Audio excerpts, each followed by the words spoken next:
Fala pessoal, sejam bem-vindos a mais uma aula do nosso curso de injúria renal aguda. Nesse módulo a gente está falando do manejo da ira em etiologias em situações específicas e nessa aula eu vou abordar sobre síndrome cardiorrenal. Para quem não me conhece, sou Lion Campanhar, um dos professores do NephroPapers. E essa aula é uma aula um pouquinho comprida porque a gente aproveita esse cenário de síndrome cardiorrenal para a gente abordar um pouquinho sobre a prescrição de diurético terapia nos pacientes com injúria renal aguda. Então a gente falar um pouquinho também de diurético. Eu costumo dizer que a furosemida é a medicação que o nefrologista mais prescreve. Então a gente precisa entender muito bem um pouquinho de farmacodinâmica, de farmacocinética de furosemida para a gente prescrever, individualizar a prescrição e prescrever a furosemida de forma otimizada em cada um dos cenários.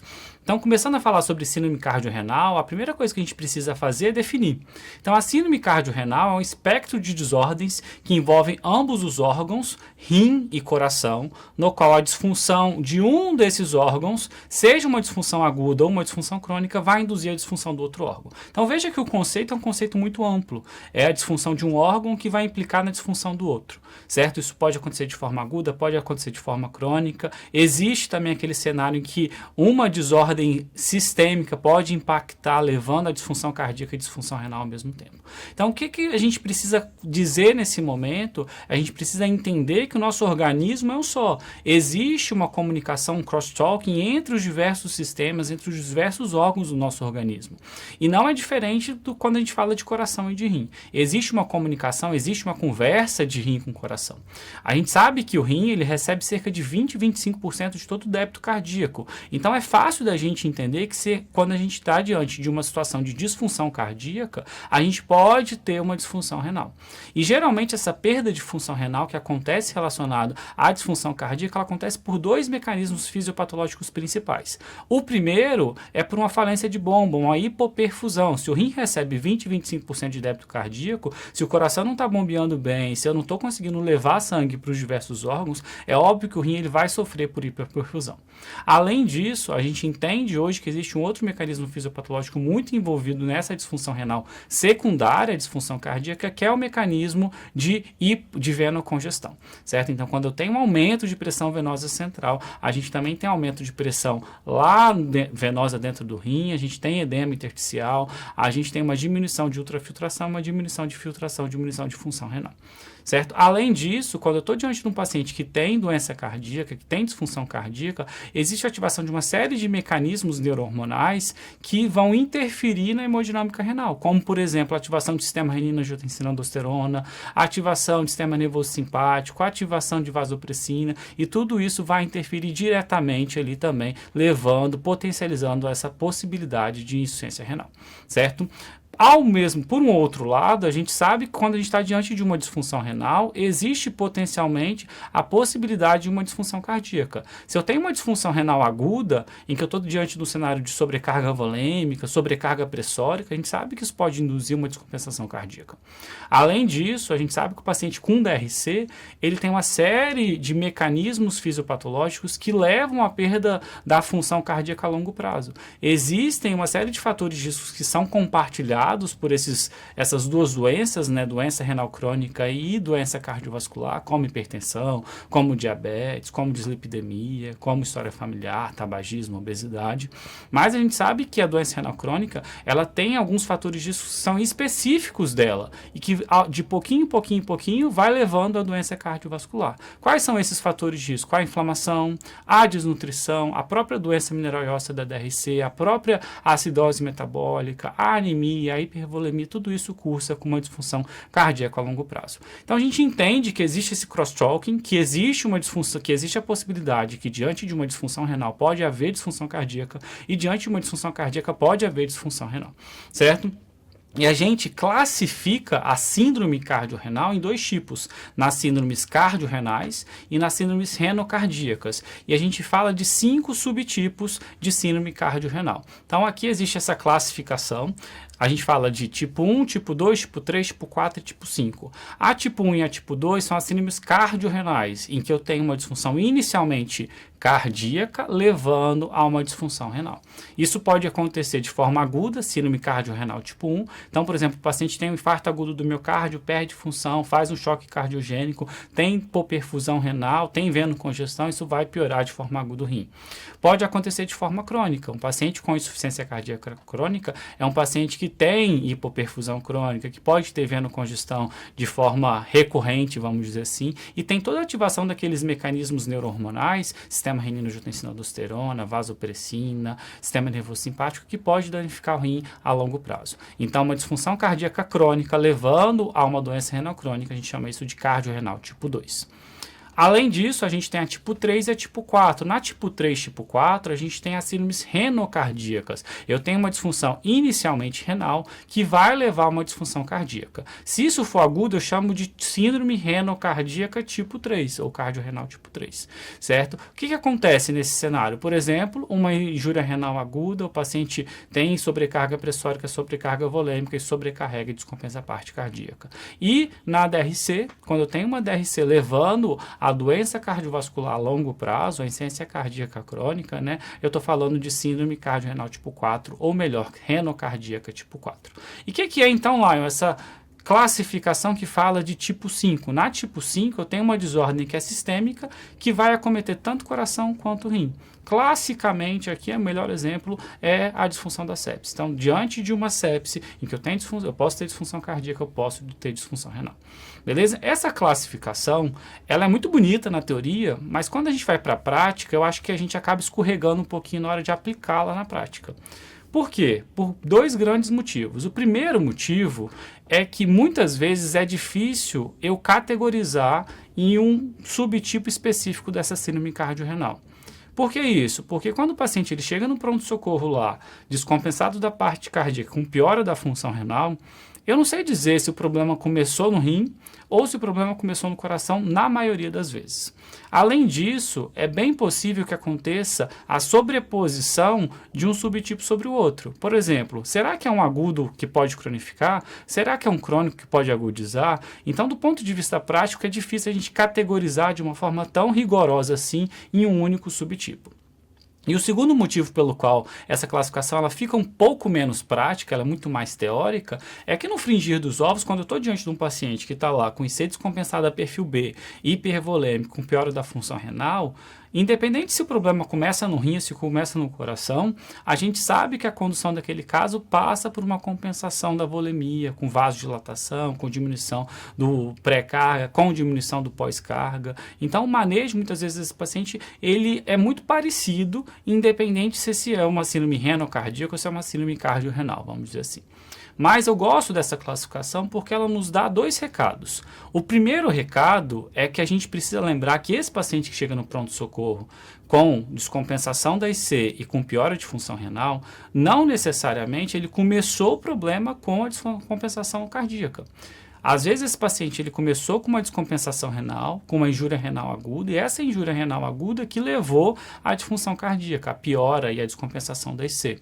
Então eu não posso deixar de investigar na história desse paciente e na minha propedêutica armada causas de injúria renal aguda. Será que esse paciente não usou nenhum nefrotóxico? Será que esse paciente não usou nenhuma medicação que possa ter induzido uma nefrite intersticial aguda? Será que esse paciente ele não pode ter um pós-renal e tudo começou porque ele está obstruído e aí descompensou a parte renal e descompensou a parte cardíaca? Será que ele não pode ter uma glomerulonefrite? Piorou o rim, depois piorou o coração? Então a gente precisa lembrar de investigar também e olhar com muito cuidado para causas de injúria renal aguda nesse paciente. Eu não preciso atribuir exclusivamente essa piora de função renal a uma piora cardíaca anteriormente, certo? E o segundo recado que elas nos dá é que quando eu entendo se o processo começa no coração ou se o processo começa no rim, eu consigo focar o meu tratamento direcionado para o meu problema raiz, lá para cortar a raiz do meu problema. E eu consigo ter um planejamento terapêutico melhor, inclusive um planejamento prognóstico, pensando em doenças crônicas, certo? Dito isso, então, eu vou entrar um pouco pouquinho em epidemiologia, e como eu já falei, falar de DRC e falar de IC, a gente sabe que são duas condições extremamente prevalentes na população, principalmente cada vez mais que a gente está falando de população idosa, né? A gente sabe que o paciente que tem DRC, ele tem mais risco de desenvolver insuficiência cardíaca, o paciente que tem insuficiência cardíaca, ele tem mais risco de ter DRC e mais risco de ter agudização. Isso acontece porque DRC e IC, eles compartilham fatores de riscos, como eu já falei, hipertensão, diabetes, obesidade, tabagismo.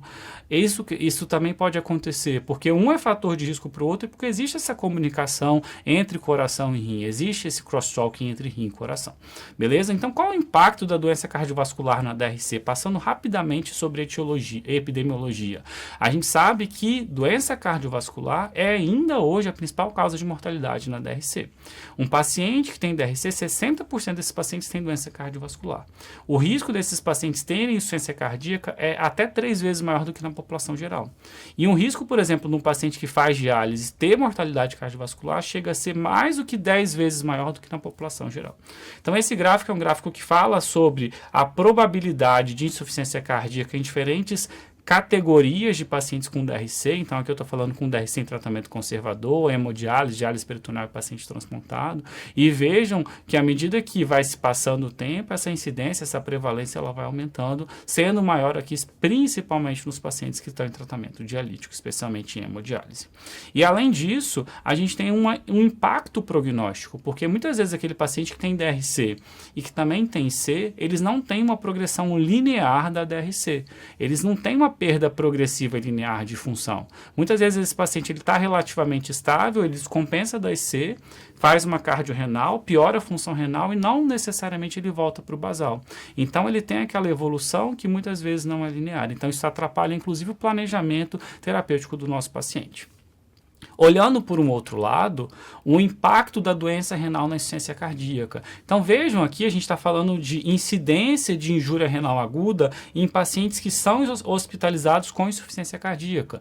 Veja que eu estou falando aqui de uma incidência mais ou menos, numa população de média idade, de 20%. Quando eu falo de pacientes com mais de 50 anos, essa incidência gira em torno de 50% e passa de 50% na população idosa. E aqui nesse gráfico a gente está vendo a população geral com insuficiência cardíaca e aqui separado o que é insuficiência cardíaca com fração de ejeção reduzida e o que é insuficiência cardíaca com fração de ejeção preservada.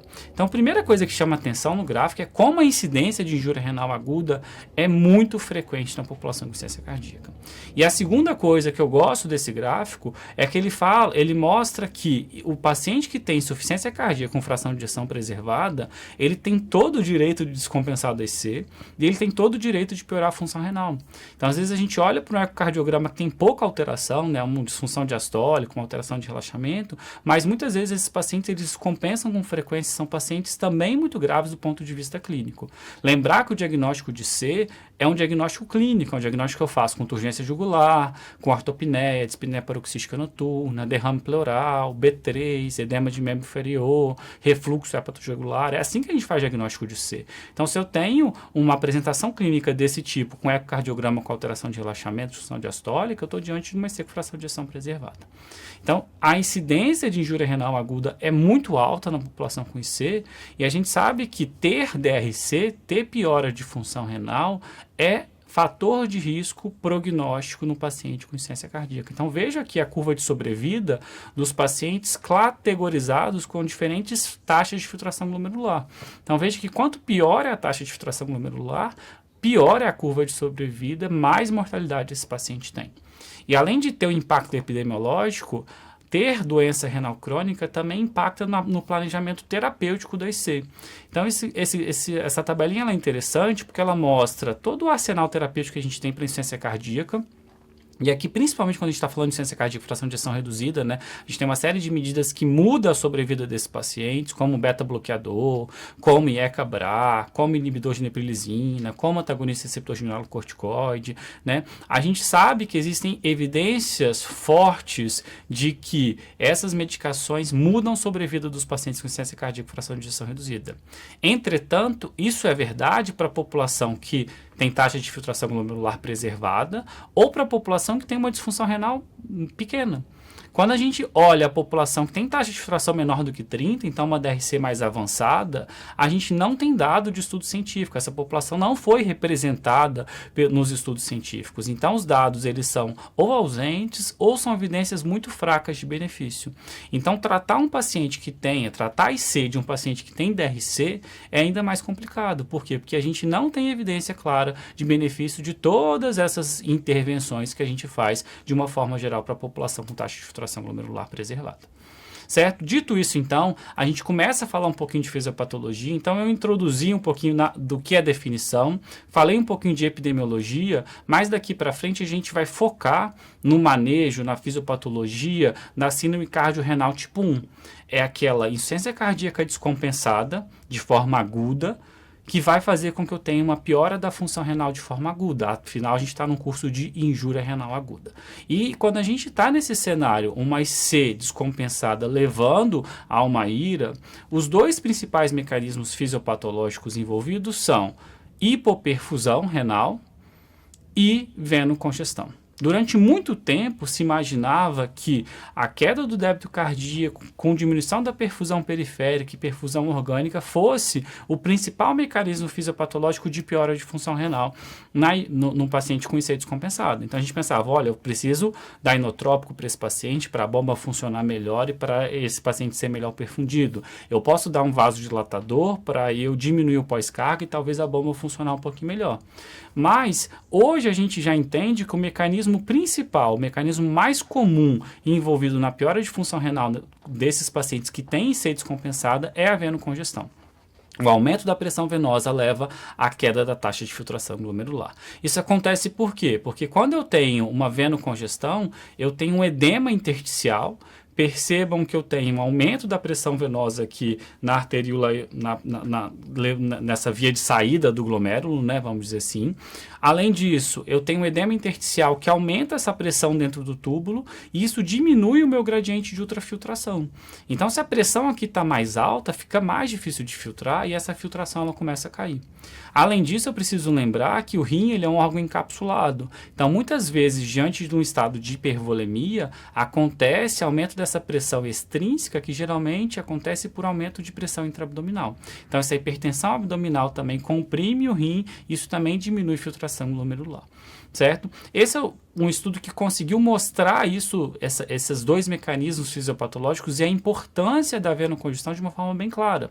É um estudo que avaliou função renal em pacientes com IC descompensada. E ele categorizou esses pacientes de acordo com o índice cardíaco em alto e em baixo índice cardíaco, alto e baixo índice cardíaco.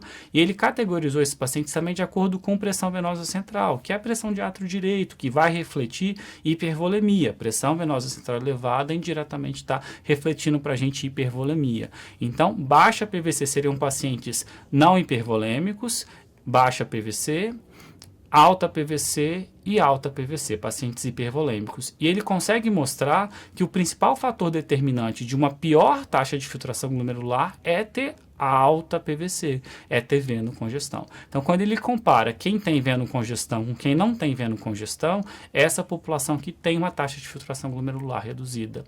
Quando ele compara alto e baixo índice cardíaco, não houve grande diferença, mostrando que o mecanismo fisiopatológico mais importante da piora de função renal do paciente com IC descompensada é a venocongestão, esse aumento da pressão venosa. E se a gente entende isso, a primeira coisa que eu preciso fazer, se tem venocongestão, se tem aumento de pré-carga, é eu diminuir esse pré-carga. Eu preciso fazer balanço hídrico negativo nesse paciente, certo? E a gente passa agora para a nossa abordagem diagnóstica. Então, já falei para vocês, chegou no pronto-socorro, tem IC descompensada e tem piora de função renal, eu preciso investigar se esse problema começou no coração ou se esse problema começou no rim. O que descompensa IC? Primeira coisa que descompensa IC é má adesão. Então, má adesão à dieta, má adesão à restrição de sal e de água, má adesão às medicações. Mas, além disso, o paciente pode descompensar IC porque ele faz uma síndrome coronariana aguda, faz uma arritmia cardíaca, ele tem um processo infeccioso, então eu preciso lançar mão de um eletrocardiograma, preciso lançar mão de marcador de necrose miocárdica, de ecocardiograma. Lembrar que uma crise hipertensiva pode levar a uma descompensação da IC também, então olhar níveis pressóricos e investigar complicações dessa crise hipertensiva, como por exemplo um fundo de olho, ajuda também bastante a gente. Mas além de investigar a descompensação da IC, eu também preciso investigar a descompensação do rim. Então será que esse paciente não usou nefrotóxico? Será que esse paciente não usou nenhuma medicação que possa ter levado a anemia? Será que esse paciente não tem uma glomerulopatia? Vamos fazer uma urina 1. Será que esse paciente não tem uma pós-renal? Vamos fazer ultrassonografia. Então eu preciso fazer toda essa propedêutica armada para eu investigar causas de disfunção cardíaca e causas de disfunção renal, certo? E a partir daí eu traço o meu plano terapêutico. Então, quando eu estou diante de um paciente com IC descompensado no pronto-socorro, eu preciso classificar esse paciente de acordo com grau de volemia. Se esse paciente está hipervolêmico, eu chamo de perfil úmido. Se esse paciente está hipovolêmico, eu chamo de perfil seco. E de acordo com perfusão sistêmica. Se ele está bem perfundido, eu chamo de quente. Se ele está mal perfundido, eu chamo de frio.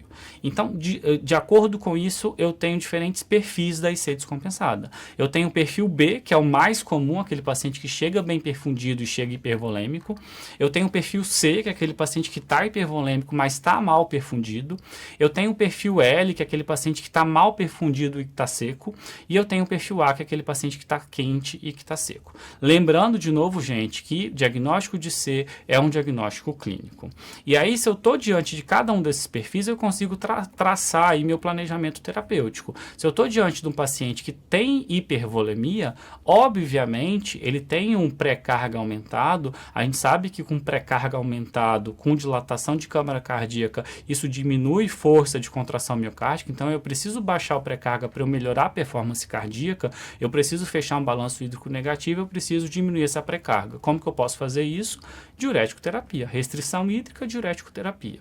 Caso a diurético terapia não esteja sendo suficiente para gerar esse balanço hídrico, a gente pode lançar mão de terapias extracorpóreas com retirada de líquido, a ultrafiltração, certo? Além disso, esse paciente hipervolêmico, eu posso utilizar vasodilatador, porque o vasodilatador vai diminuir o pós-carga e também vai melhorar a minha bomba, vai melhorar a minha performance cardíaca. Então, quando eu estou diante de um perfil que está quente e que está úmido, que está hipervolêmico, geralmente eu lanço mão de terapia para diminuir pré-carga e terapia para diminuir pós-carga.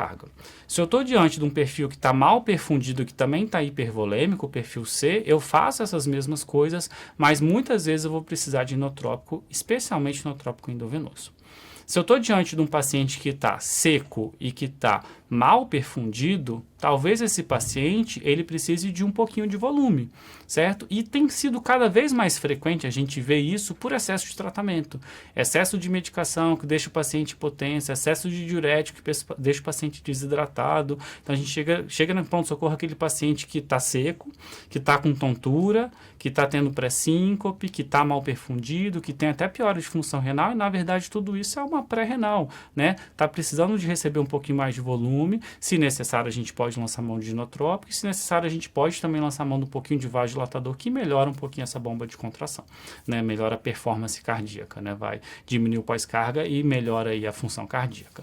E o outro perfil que a gente tem é o perfil A. É aquele paciente que está quente e que está seco. Aquele paciente que não chega falta de ar no pronto-socorro, ele está bem perfundido e ele não está hipervolêmico, ele tem IC, a gente vai procurar um diagnóstico diferencial. Então, será que esse paciente não tem uma pneumonia? Será que esse paciente não tem um TEP? Né? Isso não tem cara de insuficiência cardíaca descompensada, de fato, certo? Eu não vou ensinar vocês a tratar a insuficiência cardíaca descompensada, né? Nosso curso aqui é de IRA, o nosso curso aqui é voltado para o papel do nefrologista na abordagem da cardiorrenal. E sem dúvida, onde a gente mais atua, onde a gente mais ajuda no paciente que tem cardiorrenal é na prescrição de diurético terapia. É nessa redução do pré-carga. Eu tento dar diurético, se o diurético fizer efeito, excelente, mas caso ele não faça efeito, eu vou lançar mão da ultrafiltração. Obviamente, a gente ajuda nesse manejo medicamentoso. Mas quando precisa, por exemplo, prescrever inotrópico, a gente muitas vezes isso vai ficar a cargo ali do próprio cardiologista, certo? Então nessa aula a gente vai focar principalmente na discussão do papel da diurético-terapia na síndrome cardiorrenal e do papel da ultrafiltração na síndrome cardiorrenal. É disso que a gente vai gastar bastante tempo daqui para frente. Então, começando a falar de diurético-terapia, a primeira informação que eu preciso dar para vocês, que quando eu estou falando de diurético, eu estou falando de natriurético. Geralmente, a água que é reabsorvida nos túbulos renais, ela é reabsorvida de forma passiva após a reabsorção de sódio. Então, se eu quero fazer com que eu tenha perda de líquido, geralmente o que eu faço, bloqueia a reabsorção de sódio e junto com esse sódio que não é reabsorvido, vai sair líquido. Eu vou perder água vou perder sódio junto. Então, eu estou buscando medicações que sejam natriuréticas. Então, eu preciso olhar para os meus túbulos renais e entender onde o sódio ele é reabsorvido. Lembrar que 65% mais ou menos de todo o sódio filtrado lá no glomérulo, ele vai ser reabsorvido nessa porção dos túbulos renais, no túbulo contorcido proximal. Cerca de mais ou menos 20 a 25% do sódio vai ser reabsorvido na alça de Henle. Cerca de 5 a 8% mais ou menos do sódio vai ser reabsorvido no túbulo contorcido distal. E mais ou menos 3 a 5% vai ser reabsorvido lá no ducto coletor. Então, quando a gente olha para isso, a gente fala, poxa, a maior parte de toda a reabsorção de sódio vem aqui do túbulo contorcido proximal. E aí já nos vem na cabeça aquela ideia, se eu uso um diurético que age no túbulo contorcido proximal, provavelmente esse vai ser o diurético mais potente. Certo ou errado? Errado. Por quê? Porque os nossos túbulos, o nosso sistema, o nosso rim, o nosso corpo não é besta. Então, se eu não estou reabsorvendo sódio aqui no túbulo contorcido proximal, a gente sabe que existe uma certa compensação, uma adaptação dos segmentos mais distais tubulares, com hipertrofia, com mais expressão de canais de reabsorção de sódio, e eles vão aumentar a capacidade de reabsorção de sódio nos segmentos distais. Consequentemente, isso vai fazer com que o efeito natriurético dos diuréticos que agem no túbulo contorcido proximal não seja tão potente assim. Por um outro lado, se eu uso então os diuréticos que bloqueiam os segmentos distais do túbulo, eu tenho a vantagem de eu não ter a compensação para os segmentos posteriores, porque basicamente não tem mais aonde compensar dali para frente. Mas, por um outro lado, eu sei que só cerca de 10% mais ou menos de todo o sódio é reabsorvido nesses segmentos distais. Então, de novo, a potência de um diurético que age no túbulo contorcido distal ou que age no ducto coletor é uma potência também baixa. Quando a gente está falando de diurético com potência grande, a gente está falando de diurético de alça, porque aqui eu tenho cerca de 25% da reabsorção de sódio e eu não consigo compensar de uma forma tão significativa assim esse sódio que deixa de ser reabsorvido aqui na alça de Henle.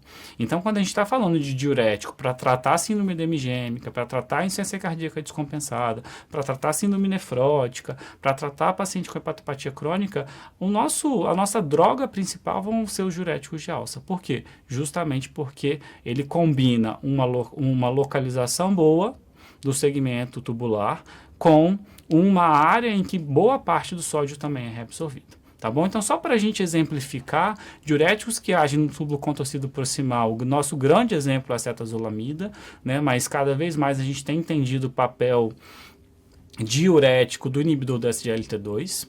Além disso, a gente tem os diuréticos de alça, cujo principal representante é a furosemida. Aqui no túbulo contorcido distal, a gente tem os bloqueadores, o cotransportador sódio-cloreto, a gente está falando aqui dos diuréticos tiazídicos. E aqui, nos ducto coletor, a gente está falando dos diuréticos poupadores de potássio, que vão ser medicações ou que vão bloquear o canal ENaC, ou são medicações que vão agir lá como antagonista do receptor de mineralocorticoide. Então, esses são as principais drogas diuréticas e a gente vai gastar um pouquinho de tempo falando sobre elas. Principalmente sobre o nosso principal diurético, que é o diurético de alça. Então, quais são os principais representantes do diurético de alça? A gente tem a furosemida, a bumetamida, a torcemida e o ácido etacrínico. Dos quatro, o único que não tem radical sulfa é o ácido etacrínico, embora dificilmente a gente vai ter reação alérgica anafilática aos diuréticos de alça. Mesmo aquele paciente que tem história de alergia, por exemplo, ao Bactrim, ele não costuma costuma ter alergia cruzada aos diuréticos de alça que tem o radical da sulfa. Quando a gente fala de potência, comparando a potência relativa da furosemida com a bumetamida é 40 vezes mais potente. Por isso que eu falo que uma dose equivalente a 40 mg de furosemida é uma dose de bumetamida de 1 mg. Além disso, se eu comparar, por exemplo, a equivalência de furosemida com torcemida, a gente está falando aqui de uma potência 3 vezes maior. Então, geralmente, uma dose equivalente de furosemida de 40 mg é a torcemida 10 a 20 mg. E quando a gente fala de biodisponibilidade da droga via oral, a biodisponibilidade da furosemida gira em torno ali de 20 a 90%, com uma média de mais ou menos 50 a 60%. Então, de tudo que eu dou de furosemida, mais ou menos 50% é reabsorvido pelo meu intestino. Mais ou menos 50% da furosemida, ela é biodisponível. Por isso que eu falo que um comprimido de furosemida de 40 mg equivale a uma ampola de furosemida endovenosa de 20 mg, porque desse comprimido de 40 mg, mais ou menos 50% vai ser absorvido, certo? A biodisponibilidade de outras drogas, como bumetamida e torcemida, ela é muito maior.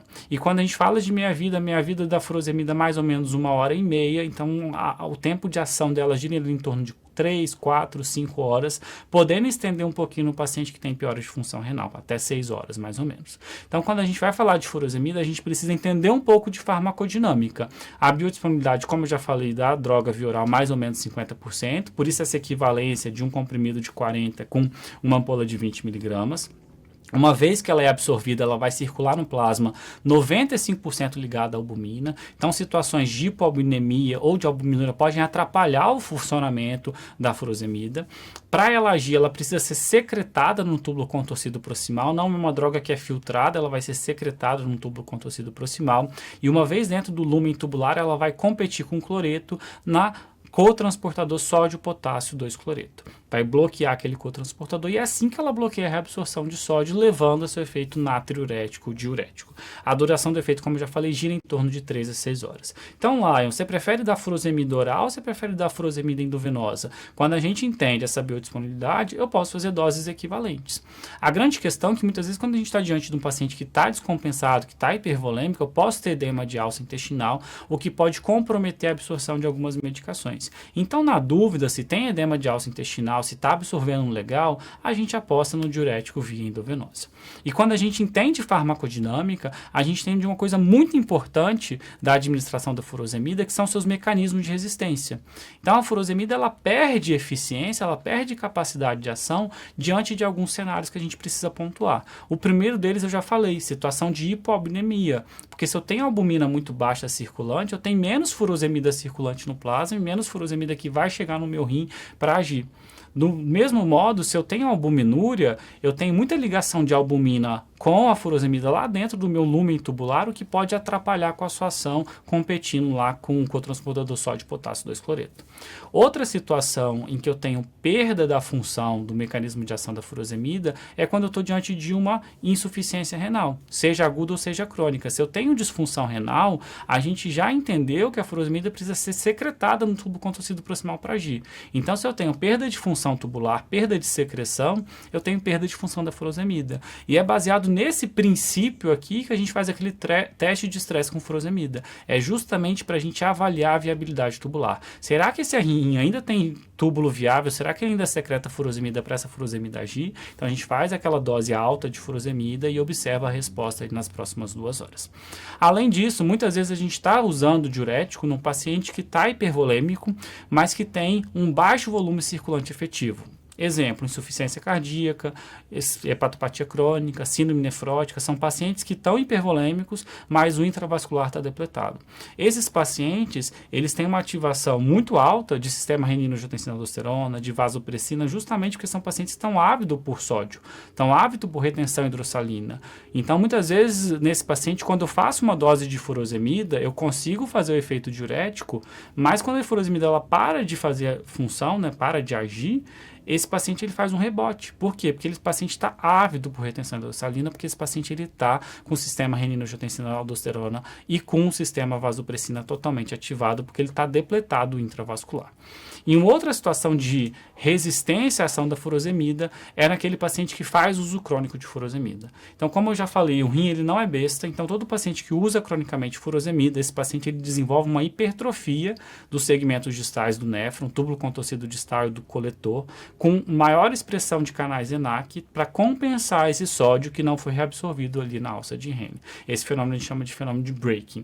Então, a gente entendendo isso daqui, a gente entende que a gente precisa ter uma individualização na hora de prescrever a furosemida para cada um desses cenários. Por exemplo, se eu estou diante de um paciente com disfunção renal, para eu atingir o mesmo efeito da furosemida, eu preciso utilizar uma dose mais alta da furosemida. Por quê? Porque eu atinjo uma concentração sérica maior e, consequentemente, eu consigo que ela seja secretada ali no túbulo contorcido proximal. Então, esse gráfico ele mostra um pouco disso, né? Nessa primeira curva aqui eu tenho um paciente normal, então eu vejo que à medida que vai aumentando a concentração de furosemida no plasma, eu vou aumentando a minha fração de excreção de sódio, até que chega numa fase de platô. Esse platô a gente chama de dose máxima efetiva. Geralmente, ali para furosemida no paciente normal, eu estou falando de 40 miligramas. Certo? Para o paciente que tem disfunção renal, ele ter esse efeito, eu preciso de níveis mais altos dessa furosemida no plasma, mas eu consigo atingir esse efeito.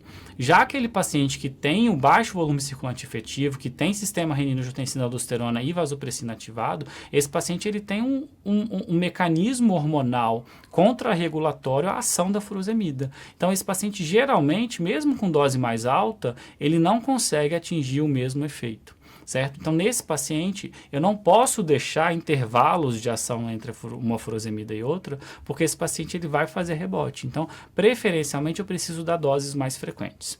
E se eu estou diante de um paciente com hipoambuminemia, por exemplo, síndrome nefrótica, mais frequentemente eu preciso dar doses mais elevadas e também doses mais frequentes de furosemida. Então, quando a gente começa a entender isso, começa a surgir uma outra dúvida. Será que é melhor eu fazer a administração de furosemida de forma intermitente ou de forma contínua? E quando a gente pensa na infusão contínua, faz todo sentido. Porque quando eu faço a infusão intermitente, como eu falei, eu tenho a ação da furosemida, consequentemente naquele período eu tenho um período de natriurese, um período de maior diurese. Acabou o efeito, esse paciente ele vai começar a reter líquido. E aí eu dou uma segunda dose, aí tem o efeito de novo, ele pode de novo reter líquido. Quando eu faço uma infusão contínua, eu neutralizo esses mecanismos compensatórios neurohormonais. Eu neutralizo esse mecanismo compensatório da vasopressina, do sistema renina-angiotensina-aldosterona. Então veja aqui, fração de excreção de sódio, né, de acordo com a administração em bolos, de acordo com a administração de infusão contínua do diurético de alça. Veja que quando eu dou a primeira dose, eu atingo uma resposta muito boa, mas à medida que vai passando o tempo da furosemida, essa resposta ela vai caindo, até que eu faço uma segunda dose, já o segundo pico já não é tão bom quanto o primeiro, e aí passou o tempo mais ou menos ali, você veja que a ação é mais ou menos 6 horas, né? Passou mais ou menos mais 6 horas, já perdeu o efeito. E quando eu faço a infusão contínua, eu consigo manter esse efeito ali de uma forma mais linear ao longo do tempo. Então faz todo sentido a gente pensar que a infusão contínua, ela é uma estratégia muito interessante, muito inteligente de prescrição de diurético de alça. Mas aí quando a gente vai olhar estudo que comparou dose de diurético de alça, infusão contínua versus infusão intermitente, a gente não tem muita evidência mostrando que infusão contínua foi superior. Esse aqui é um estudo de meta-análise que avaliou diversos estudos, também não tão grandes, estudos com vários problemas assim, do ponto de vista estatísticos, e ele mostra que existe uma tendência a ter um pouco mais de diurese no grupo que fez infusão contínua versus o grupo que fez infusão intermitente. Mas talvez o melhor estudo que tentou avaliar isso de uma forma estatisticamente melhor desenhada foi o estudo DOSE Study, um estudo que foi publicado lá em 2011 no New England Journal of Medicine. É um estudo ensaio clínico randomizado, multicêntrico, duplo cego, com mais de 300 pacientes, com IC descompensada perfil B no pronto-socorro, então aquele paciente chegava quente e chegava úmido. Esses pacientes faziam uso prévio de furosemida, todos eles, ou doses equivalentes de outros diuréticos de alça. A média da dose de furosemida era de 135 miligramas por dia, e foram excluídos pacientes que tinham disfunção renal mais grave, ou estavam hipotensos, ou que precisavam de inotrópicos ou vasodilatadores endovenosos. O perfil do paciente eram pacientes idosos, uma média de idade ali de 65 anos, como eu já falei, usava aqui, se a gente for comparar com furosemida comprimido de 40 miligramas, a gente está falando aqui de um pouco mais de 3 comprimidos por dia, a média de fração de ejeção era de 35%, mas uma coisa que chama atenção é que a creatinina admissional lá no pronto-socorro era uma creatinina relativamente baixa, né? Esse paciente, eles tinham disfunção renal, mas muito pouco, 1,5 de creatinina. E aí esse estudo, ele comparou duas intervenções. A primeira intervenção foi baixa dose versus alta dose. Na baixa dose, o paciente basicamente ele mantinha a dose que o paciente fazia uso de furosemida em casa, só que ele convertia em administração endovenosa. Então, se o paciente usava 60 miligramas, vamos colocar 80 miligramas domiciliar, ele passava para 80 miligramas endovenoso. E a alta dose, ele dobrava essa dose de furosemida. E, além disso, ele comparava a infusão intermitente, a administração a cada 12 horas, com infusão contínua de diurético de alça. Essas doses, elas poderiam ser revistas após 48 horas, então o médico ele tinha, de acordo com o protocolo do estudo, se houvesse sinais de hipervolemia ou necessidade de mais balanço negativo, ele poderia até aumentar a dose do diurético em 50%, ou poderia suspender o diurético de acordo com a evolução do paciente. Depois de 72 horas, o médico podia fazer o que ele quisesse, porque os desfechos que foram avaliados, os desfechos primários, foram desfechos em 72 horas. A dose média utilizada, então, em 72 horas, no grupo de baixa dose, foi mais ou menos 6 ampolinhas por dia. Então, vejam, mais ou menos ali, vamos pensar 3 ampolas de 12 em 12 horas, se isso foi a administração intermitente. E a dose no grupo alto de alta dose foi 16 ampolas por dia. Então, a gente vê claramente aqui uma diferença significativa de dose de diurético de alça, de furosemida, no grupo baixa dose versus no grupo alta dose. E esse foi o esquema proposto para a administração do diurético de alça de forma contínua. Então, já era baseado na dose de furosemida que o paciente fazia uso ambulatorialmente.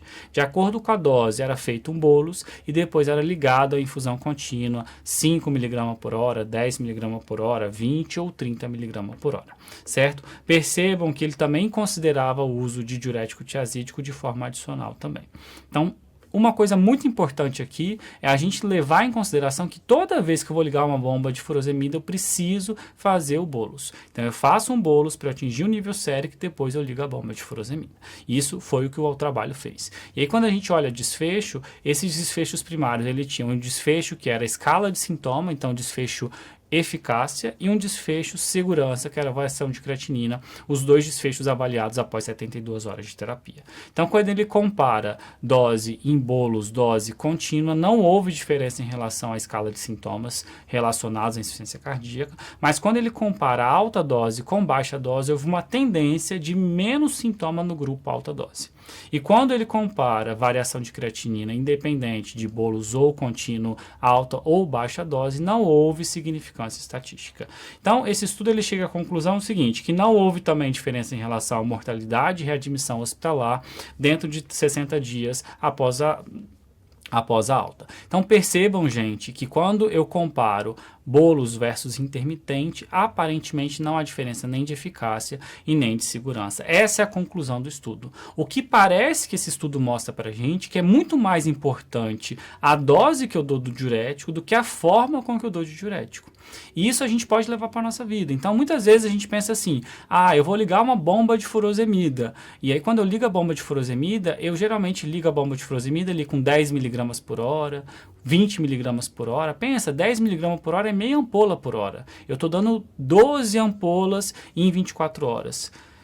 Quando eu ligo a 20 mg por hora, eu estou dando 24 ampolas em 24 horas, né? Então, veja, 24 ampolas em um dia é o equivalente a 4 ampolas de 4 em 4 horas. Quando que a gente faz 4 ampolas de 4 em 4 horas numa administração intermitente? Então, muitas vezes, quando a gente liga a bomba de difusão contínua, a gente está administrando uma dose muito mais alta de diurético do que quando a gente faz a dose intermitente. E por isso que muita gente tem na cabeça e tem a percepção de que a bomba ela é superior à administração intermitente. intermitente. Mas eu acho que a diferença está aqui no tanto de furosemida que a gente dá por dia. Se a gente der a mesma dose, talvez intermitente versus infusão contínua, a gente não vai ver diferença. Então percebam, 12 ampolas por dia seria equivalente ali a 2 ampolas a cada 4 horas. A gente não costuma fazer isso. Quando fala assim, vou dar uma dose alta de furosemida de forma intermitente, a gente está falando ali 3 ampolas a cada 8 horas, a cada 6 horas. A gente não costuma passar muito disso, né? Mas lá quando a gente faz infusão contínua, a gente dá uma dose geralmente mais alta. Então, eu acho que é isso que o trabalho consegue mostrar para a gente. Dito isso, então, a gente vai pensar como que eu devo prescrever a diurético terapia quando eu estou diante de uma insuficiência cardíaca descompensada. Então, a primeira coisa é a dose inicial. O paciente chegou, qual que é a dose que eu devo fazer? E aí eu devo levar em consideração alguns pontos importantes. O primeiro, qual a dose desse antibiótico, dessa furosemida que o paciente já usava?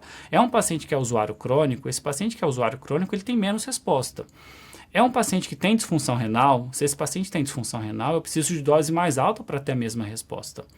E além disso, qual que é a urgência do paciente? Esse paciente está hipervolêmico a ponto de ter edema agudo de pulmão? Eu preciso fechar um balanço hídrico rápido negativo? Ou será que dá para eu ser um pouco mais cauteloso e entender melhor como que esse paciente vai responder? Então esse é um protocolo de administração de diurético de alça que eu retirei de um estudo que a gente vai falar um pouquinho mais para frente de tratamento de insuficiência cardíaca, e ele sugere uma dose inicial aqui de 1 a 2 vezes da dose domiciliar de administração endovenosa. Então, se o paciente usava um comprimido de furosemida 40 mg via oral, ele vai passar a usar ali 40 mg ou 80 mg endovenoso. Essa é a primeira dose. Ou ele sugere, se o paciente não fazia uso de diurético de alça, eu começar com a dose aqui de 20 a 40 mg, 1 a 2 ampolas de ataque. Muito mais importante do que eu olhar para essa dose, mas sempre levando em consideração disfunção renal, dose prévia e a minha pressa em tratar esse paciente, é eu ver como que esse paciente vai responder. Então, eu fiz uma dose de diurético, eu preciso ver se esse paciente responde. Quais são os principais parâmetros que vão me dizer isso daí? O primeiro é a resposta de diurese. Então, o débito urinário que eu quero é um débito urinário de pelo menos 100 ml por hora, certo? Isso idealmente eu posso avaliar ali em 2, 3 até 6 horas. Se esse paciente responde bem, ele persiste com congestão, obviamente eu vou manter aquela administração de diurético, eu já sei que esse paciente está respondendo, para eu atingir um alvo de diurese segundo esse trabalho de pelo menos 3 litros por dia. Certo? Agora, se esse paciente ele não respondeu bem, o que eu preciso fazer? Eu preciso dobrar essa dose. Então, ele dobra a dose e reavalio em 6 horas. Teve uma boa resposta? Não teve uma boa resposta? Não teve boa resposta, eu vou dobrar a dose de novo. Então, percebam que o mais importante aqui é eu reavaliar esse paciente. Eu não posso prescrever dose de diurético de alça de um paciente que está descompensado da IC e ir embora sem saber se esse paciente está respondendo a essa dose. Então, os dois principais parâmetros que vão me dizer se ele tem uma boa resposta é o débito urinário e o sódio urinário em amostra isolada de urina 2 horas após a administração da minha dose de diurético. E aí eu quero pelo menos 50 a 70 mEq por litro.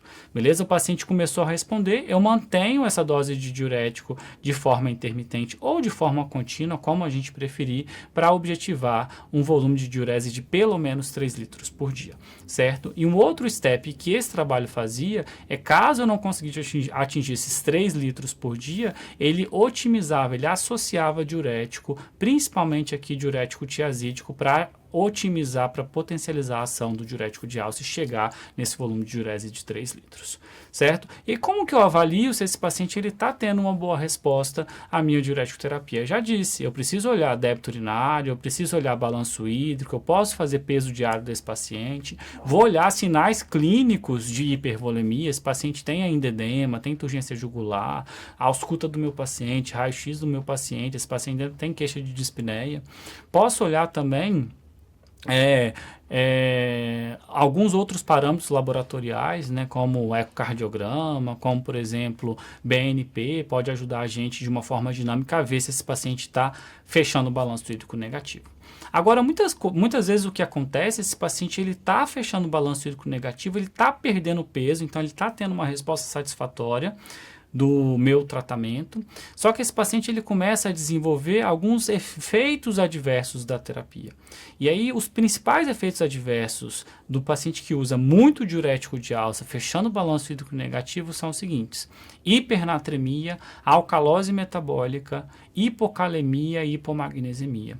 E aqui é um problema muito grande no manejo do meu paciente. Por exemplo, quando eu estou diante de hipernatremia, como que eu controlo a hipernatremia? Eu começo a dar água livre para o paciente. Dou água por boca, ou dou água livre por sonda nasointeral, ou vou ligar um soro glicosado. Então percebam que num paciente que eu quero fechar balanço hídrico negativo, que eu estou dando diurético de alça, que tem uma ação aquarética, eu começo a dar água.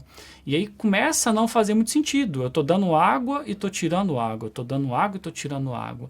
Então a hipernatremia ela é um complicador muito grande do manejo desses pacientes. Além disso, por exemplo, eu desenvolvi hipocalemia, hipomagnesemia. Muitas vezes a gente precisa de administração endovenosa, reposição endovenosa desses eletrólitos. Toda vez que a gente está repondo endovenoso, a gente está repondo com líquido. Então a gente tira líquido e dá líquido repondo eletrólito. A gente tira líquido, dá líquido repondo eletrólito. Então a gente começa a correr atrás do rabo e a gente começa a patinar um pouco no manejo desses pacientes. Então aqui a gente precisa ter um olhar um pouco mais atento para esses distúrbios eletrolíticos, identificar a tendência desses distúrbios eletrolíticos e intervir de forma mais precoce. E talvez a melhor intervenção aqui seja a associação de diurético. A gente vai falar um pouquinho mais sobre isso um pouquinho mais na frente na aula.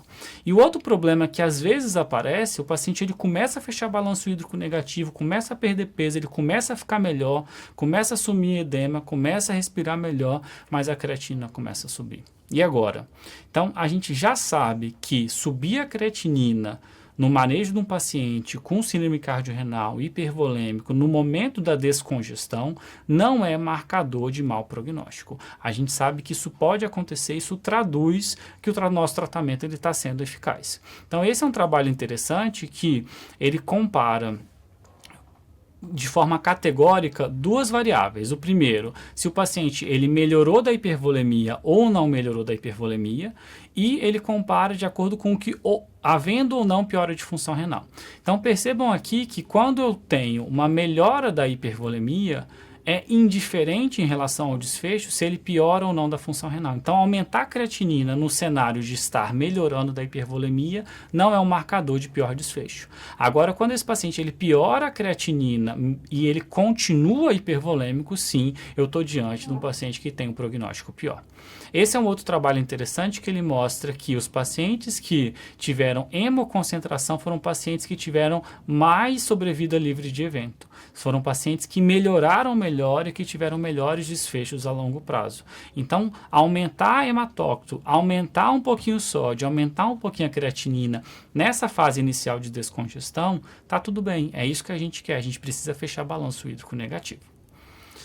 E aí, voltando a falar da associação de diuréticos, é um tema que particularmente eu gosto muito, é uma coisa que eu uso muito na minha prática clínica. Por quê? Porque quando a gente entende que o sódio ele é reabsorvido em diferentes segmentos tubulares, quando eu faço um bloqueio sequencial desses segmentos tubulares dessa reabsorção de sódio, sem dúvida eu estou potencializando a minha ação natriurética ou a minha ação diurética. Então, usar diuréticos de forma associada, eu estou potencializando a ação um do outro. E além disso, quando eu uso a associação de classes de diurético, eu estou diminuindo o efeito colateral.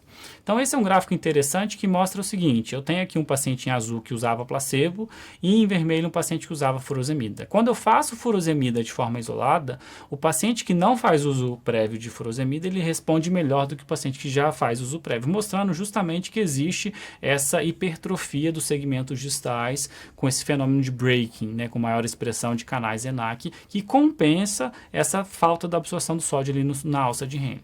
Agora, quando eu faço furosemida com tiazídico, o paciente que é usuário prévio de furosemida, ele responde melhor do que aquele paciente que fazia uso prévio de placebo. Mostrando que quando eu uso tiazídico, eu consigo bloquear de forma sequencial o néfron, mostrando como que o papel do túbulo contorcido distal nesse paciente que já está usando furosemida, ele é importante. E aí eu bloqueio de forma sequencial, eu otimizo, eu potencializo esse efeito natriurético. Então o tiazídico, ele talvez seja o melhor potencializador, porque ele está ali no segmento distal e porque é uma região ali que reabsorve cerca de 5 a 8% do sódio.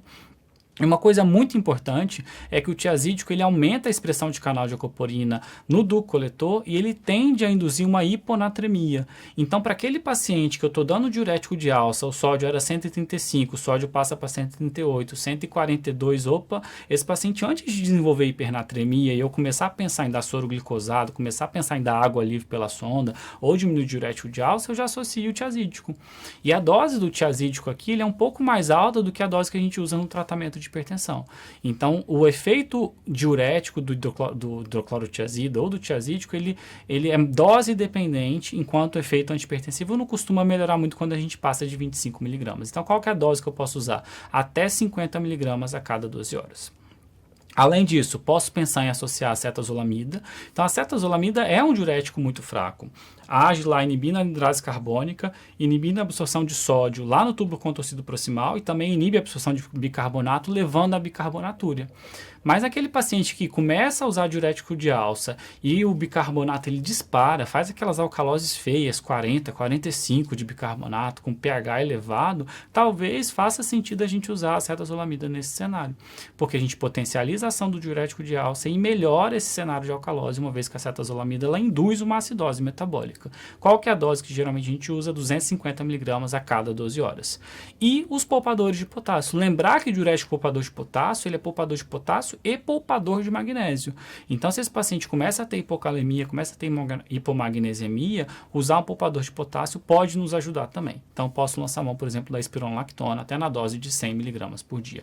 Então, lembre da associação, porque a associação potencializa o benefício e minimiza o efeito colateral. E até pouco tempo atrás, a gente falava muito disso, a gente até aplicava na nossa prática do dia a dia, mas a gente tinha pouca evidência científica do benefício. E aí, nos últimos anos, surgiram alguns trabalhos reforçando o benefício dessa associação diurético. Então, lá em 2023, surgiu o Chlorotic Trial, um ensaio clínico randomizado, duplo cego, controlado, com mais de 200 pacientes que tinham insuficiência cardíaca descompensada no perfil B. Esse paciente já fazia um uso de diurético de alça. Vejam que eram pacientes bastante idosos. Eles tinham a taxa de filtração glomerular média de 43 e foi excluído nesse trabalho o paciente que tinha hipocalemia e hipomagnesemia. Lembrar que hipocalemia e hiponatremia, lembrar que hiponatremia e hipocalemia são efeitos colaterais dos tiazídicos de uma forma geral. A intervenção foi, esse paciente recebia diurético de alça endovenoso, mas um grupo recebia hidroclorotiazida e outro grupo recebia placebo. Qual dose de hidroclorotiazida? A dose dependia da taxa de filtração glomerular. Taxa de filtração glomerular maior que 50, 25 mg. Taxa de filtração glomerular de 20 a 50, 50 mg dia. Taxa de filtração glomerular menor do que 20, 100 mg dia. Aquela dose que a gente falou de 50 mg de 12 em 12 horas. E qual que foi o resultado? Qual foi o desfecho primário? Então, o desfecho primário foi a mudança de peso avaliado depois de 96 horas da intervenção. E o que ele percebeu? Que o grupo que utilizou hidroclorotiazida tinha melhor perda de peso comparado com o grupo placebo. Além disso, esse estudo mostrou que o grupo que usou hidroclorotiazida tinha melhor volume de diurese, maior volume de diurese em 24 horas e tinha menos sinais clínicos de congestão, como edema, como derrame pleural e ascite, em 72 e em 96 horas. Mas não houve diferença em relação ao sintoma de dispneia nesses dois grupos e também não houve diferença em desfechos mais duros, assim como mortalidade, readmissão hospitalar e tempo de hospitalização. Quando se olhou efeito adverso, hidroclorotiazida versus placebo, a gente viu dois principais efeitos adversos. O primeiro foi hipocalemia, lembrar que tanto o diurético de alça quanto o tiazídico induzem hipocalemia, então a hipocalemia foi mais frequente no grupo hidroclorotiazida, e além disso, houve uma piora maior, mais importante aqui da creatinina no grupo hidroclorotiazida, provavelmente porque esse grupo foi aquele grupo que perdeu peso mais rápido, descongestionou mais rápido, melhorou da hipervolemia mais rápido. A gente sabe que essa piora aguda e transitória da creatinina no processo de descongestão não é um sinal de mau prognóstico. E além desse estudo que saiu em 2023, a gente tem o Advor Trial, que saiu em 2022, é um estudo que usou a cetazolamida. Muito parecido com o estudo do hidroclorotiazida, né? A ideia é muito parecida, mas um estudo um pouquinho maior, ali mais de 500 pacientes, também pacientes idosos, com a taxa de filtração mais ou menos parecida, e ele randomizou. Além do diurético de alça, ele usava a cetazolamida na dose de 500 mg endovenoso uma vez por dia. A gente não tem essa apresentação posológica no Brasil, Brasil, né? A gente usa 250 miligramas comprimido mesmo a cada 12 horas. Ele usava por 2 dias ou até a melhora, ausência completa dos sintomas e sinais de congestão. E aí, como desfecho primário, ele olhou a ausência de congestão em 72 horas. Comparando o grupo acetazolamida com placebo, houve um percentual maior de ausência de sinais de congestão em 72 horas no grupo acetazolamida, aqui 42% versus 30% com P significativo. Quando ele olha também a descongestão completa na alta, o grupo acetazolamida também tem superioridade em relação ao grupo placebo. Além disso, houve mais taxas de débito urinário no grupo da acetazolamida e, importantíssimo, esse trabalho mostrou que o grupo que recebeu acetazolamida também teve um dia a menos ali de internação, embora não tenha havido diferença em relação à mortalidade e à readmissão hospitalar. E em relação ao efeito adverso, não houve relatos de efeitos adversos importantes, como acidose metabólica grave, hipotensão ou piora de função renal no grupo acetazolamida comparado com o placebo. Então, quando a gente olha para esses trabalhos e quando a gente olha para o que a gente conversou aqui, acho que a gente precisa entender que associar diurético, além de prescrever diurético de alça de uma forma otimizada, frequência, dose, utilizar a bomba de furosemida se for necessário, ou se você for fazer dose intermitente, fazer doses elevadas, a gente precisa lembrar da associação. A associação potencializa o efeito do diurético de alça e minimiza o efeito colateral. E não só pensar na associação como uma medida para a gente tomar ao longo do acompanhamento do paciente. Eu comecei diurético de alça, não respondeu tão bem, eu comecei diurético de alça, começou a ter hipernatremia, começou a ter alcalose metabólica. Nesses trabalhos aqui, a ideia foi associar os diuréticos na entrada, na chegada do paciente. Então, acho que abre essa possibilidade também dentro da nossa cabeça, tá bom? E aí eu vou falar rapidinho de 2 outras intervenções que são muito mais questionáveis, que a gente tem pouca evidência científica sobre elas, mas que vira e mexe a gente vê na prescrição do paciente com hipervolemia, com insuficiência cardíaca descompensada, que é furosemida com salgadão, com a salina hipertônica, e a furosemida com albumina. Então, quando a gente usa a furosemida com a salina hipertônica, a ideia de se usar a salina hipertônica é que é um salgadão mesmo. E quando eu encho o meu plasma desse salgadão, eu estou contrabalanceando, eu estou inibindo todo aquele sistema neurohormonal contrarregulatório. Eu estou inibindo vasopressina, eu estou inibindo o sistema renin-angiotensina-aldosterona. Por quê? Porque aquele baixo volume circulante efetivo, ele vai embora. Eu estou dando osmolaridade, eu estou dando volume para dentro do meu plasma. E além disso, parece ter uma ação osmótica. Então, lembrar que o paciente muitas vezes é um paciente mal distribuído. Ele tem hipervolemia, mas o intravascular está depletado. Então, quando eu coloco uma solução hipertônica no meu plasma, acaba puxando esse líquido do terceiro espaço e aí dentro do meu intravascular eu consigo depois eliminar por filtração pelo diurético. Então a ideia principal é essa, associar um diurético com uma salina hipertônica por conta desses 2 motivos. A maioria dos estudos utilizou uma salina hipertônica na dose de 100 a 150 ml 2 vezes por dia associada a diurético de alça em administração intermitente. O NaCl, a variação da tonicidade foi ali de 1,4 a 4,6%, principalmente se baseando no sódio sérico do paciente.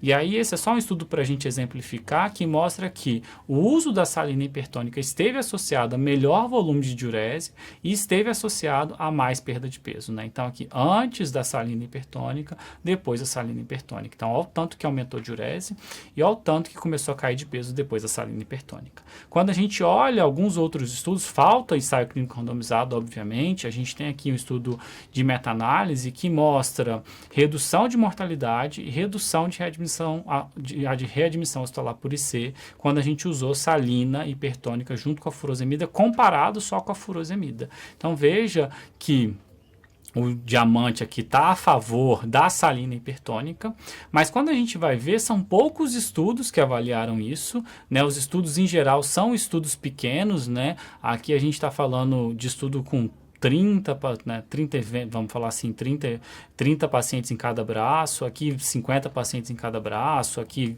20, 12. A gente tem um único estudo grande, né, que puxa bastante o diamante para cá, e a gente tem um problema de que desses 5 estudos, 3 estudos aqui são do mesmo autor, né? Então tem viés de grupo de pesquisador e esses estudos também excluíram pacientes com disfunção renal grave. Então acho assim, fica a ideia, é uma possibilidade, eu conheço gente que usa, eu conheço gente que tem boa experiência, mas com certeza falta uma evidência científica mais forte.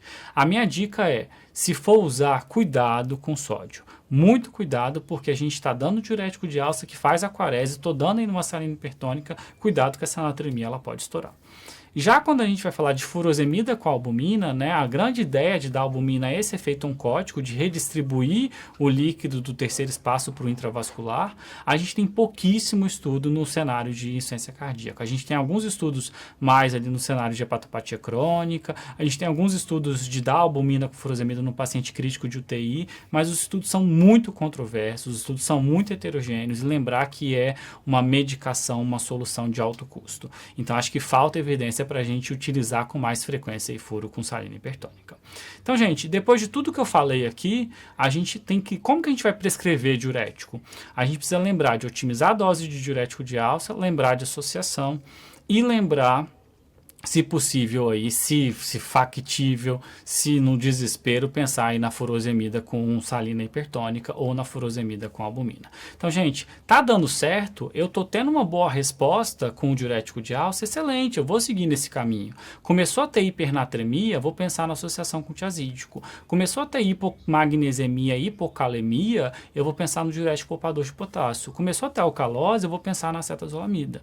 Agora, eu não tô tendo a resposta que eu gostaria, especialmente quando estou falando de uma síndrome cardiorrenal, lembrar que eu preciso muitas vezes aumentar a dose, aumentar a frequência, pensar na associação de diurético e, como último passo, até pensar na associação com salina hipertônica. Se tem hipoalbuminemia, eu posso pensar na furocoalbumina, e se esse paciente ele tem disfunção renal, lembrar que eu preciso dar uma dose mais alta e lembrar que se eu tenho escórias nitrogenadas muito elevadas, eu preciso pensar na ultrafiltração ou até mesmo na hemodiálise, certo? Então a gente aproveita esse momento para puxar o próximo assunto da aula, que é a ultrafiltração. Não deu certo a diurético terapia, eu preciso pensar na ultrafiltração. Então, quais são as vantagens quando eu olho ultrafiltração versus diurético terapia?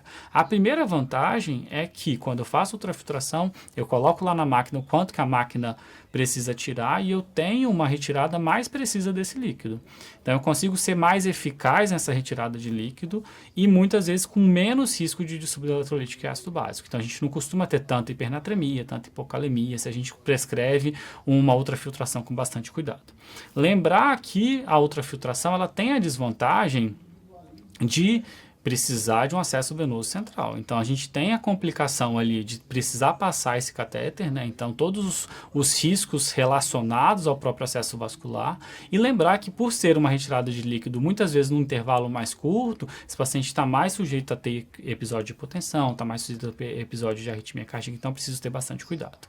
Lá em 2007, foi feito um trabalho comparando diurético terapia com ultrafiltração, e esse trabalho, ele utilizou um aparelho chamado de aquaférese, né? Então ele usava um aparelho que fazia só ultrafiltração e ele utilizava um acesso venoso periférico. Esse aparelho não é mais disponível. Então, como que a gente faz ultrafiltração hoje? A gente faz com máquina de hemodiálise, a gente faz com catéter de hemodiálise, com máquina de hemodiálise e a gente faz com banho desligado. Então, aquela somente ultrafiltração. Desliga o banho e faz só ultrafiltração. E aí, Lion, é melhor diurético terapia ou é melhor ultrafiltração? Então, no passado, alguns anos atrás, houve esse embate, houve o interesse em tentar solucionar, responder essa pergunta e surgiram alguns ensaios clínicos randomizados. Então, o primeiro estudo que sai importante é lá 2007, um Unload Study, é um ensaio clínico randomizado, duplo cego controlado com 200 pacientes admitidos por insuficiência cardíaca descompensada. Esses pacientes aqui tinham uma média de creatina de 1,5, ele excluiu quem tinha creatina mais do que 3, ou que estava hipotenso, ou que usava droga vasoativa. E aí a intervenção era duas, ou recebia diurético ou usava ultrafiltração. Então ele olhou dois desfechos, o desfecho eficácia, que era perda de peso e melhora da dispneia em 48 horas, e o desfecho segurança, que era variação de creatinina e episódios de hipotensão. Quando ele olha desfecho eficácia, perda de peso, em 48 horas, houve diferença significativa. Então veja que o grupo que fez ultrafiltração perdeu aqui mais ou menos 5 quilos, comparado com o grupo que fez diurético terapia mais ou menos 3 quilos, com significância estatística. Então, nesse trabalho, a conclusão é: ultrafiltração foi superior à diurético terapia na hora de perder peso, de descongestionar, de tirar a hipervolemia do paciente com IC descompensada. E mais do que isso, esse trabalho ele tem um dado interessante, que ele mostra que o percentual de pacientes que precisaram de rehospitalização, ele foi mais baixo no grupo ultrafiltração comparado com o grupo diurético terapia. Então, lá em 2007, parecia que ultrafiltração fazia mais sentido do que o diurético terapia quando o paciente chegava com IC descompensado hipervolêmica no pronto-socorro. Mas aí em 2012 surgiu um segundo estudo muito parecido com esse primeiro, que é o CARES. É um estudo também aí com quase 200 pacientes, que comparou diurético terapia com ultrafiltração, comparou com dois desfechos, né, desfecho primário eficácia e desfecho primário segurança, e o resultado ele foi diferente. Quando a gente olha aqui desfecho perda de peso, e ele olhou aqui em 96 horas, quando ele olha em 96 horas não houve diferença desses dois grupos. E percebam, eu tive a curiosidade aqui de olhar, né, quando a gente olha aqui em 48 e 72 horas, os dois grupos giraram aqui em torno de 5 quilos. Então a perda de peso não é que foi menor no grupo ultrafiltração aqui. A perda de peso foi maior no grupo diurético quando a gente comparou com o unload. O unload foi 3 e 5. Aqui os dois tiveram mais ou menos 5 de perda de peso. Por quê? Porque esse trabalho, ele utilizou um protocolo de diurético terapia que objetivava um débito urinário pelo menos 3 litros. É justamente aquele protocolo de diurético terapia que eu mostrei lá mais ou menos para o meio da aula, em que eu começava com a dose de diurético, reavaliava, se esse paciente não tinha boa resposta, ele dobrava a dose e depois dobrava de novo, e se precisasse ele associava o diurético. Então ele conseguiu atingir o mesmo tanto de perda de peso no grupo ultrafiltração. E quando ele olhava o desfecho de segurança, houve um maior aumento de creatinina no grupo ultrafiltração comparado com o grupo diurético terapia. Então, esse trabalho ele conclui, não tem diferença em relação à eficácia e talvez seja até um pouquinho mais perigoso eu utilizar a ultrafiltração comparada com a diurético terapia. E de novo aqui a gente está falando de um grupo de pacientes que chega no pronto-socorro com mais ou menos 1,5. Então, resumindo, aqui são os dois principais trabalhos, né? Mais recentemente a gente teve esse AVOID HF também, mas a grande diferença de resultado se deve a ter a forma de administração de diurético. Então, nesse primeiro trabalho no unload, eu tive uma administração de diurético que era baseado na prescrição do médico. Já no trabalho CARES, eu tive uma prescrição de diurético que era protocolar. Eu precisava seguir step por step para eu atingir um débito urinário de pelo menos 3, 4 litros. E aí, com isso, eu tive uma perda de peso que era igual nos dois grupos, mas eu tive um aumento de creatinina significativo ali no grupo ultrafiltração e aumento de efeito colateral no grupo ultrafiltração. O AVOID HF é um estudo com mais de 200 pacientes, que também comparou ultrafiltração com diurético terapia e utilizou também um protocolo de aumento progressivo de diurético, objetivando um débito urinário. Ele teve uma perda de peso similar nos dois grupos, teve mais efeito colateral também no grupo ultrafiltração, e ele avaliava como desfecho primário o tempo que esse paciente ele tinha depois da alta ali para descompensar da IC. E ele viu que não houve diferença em 90 dias, mas ele viu que em 30 dias o grupo ultrafiltração teve menos hospitalização. Então, isso fica com uma pulguinha ali atrás da orelha. Mas, resumindo, acho que o que esses trabalhos querem mostrar para a gente é o seguinte: desde que eu saiba prescrever diurético, desde que eu prescreva diurético de alça em uma dose otimizada, reavalie meu paciente, associe diurético, eu consigo atingir uma perda de peso semelhante à ultrafiltração. Eu consigo fazer esse paciente melhorar da insuficiência cardíaca descompensada. E aqui é muito importante a gente frisar de novo que a gente está falando de uma população com 0,5 de creatinina. A gente está falando com 4, com 5 de creatinina. Talvez para essa população a gente não tenha essa resposta. Tá bom? Então, para finalizar essa discussão, eu trouxe essa figurinha aqui que eu gosto muito dela, uma figurinha que resume bastante essa discussão. E ela fala, olha, o paciente está hipervolêmico, eu preciso fazer 4 perguntas para esse paciente para eu decidir se eu vou ser mais tendencioso a fazer diurético terapia ou se eu vou ser mais tendencioso a fazer ultrafiltração.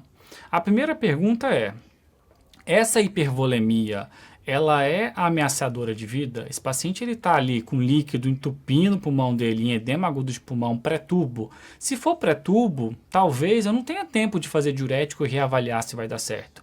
Eu não tenho tempo de arriscar para ver se vai dar certo ou se vai dar errado. Talvez nesse cenário eu seja mais tendencioso já a passar um cateter e fazer ultrafiltração.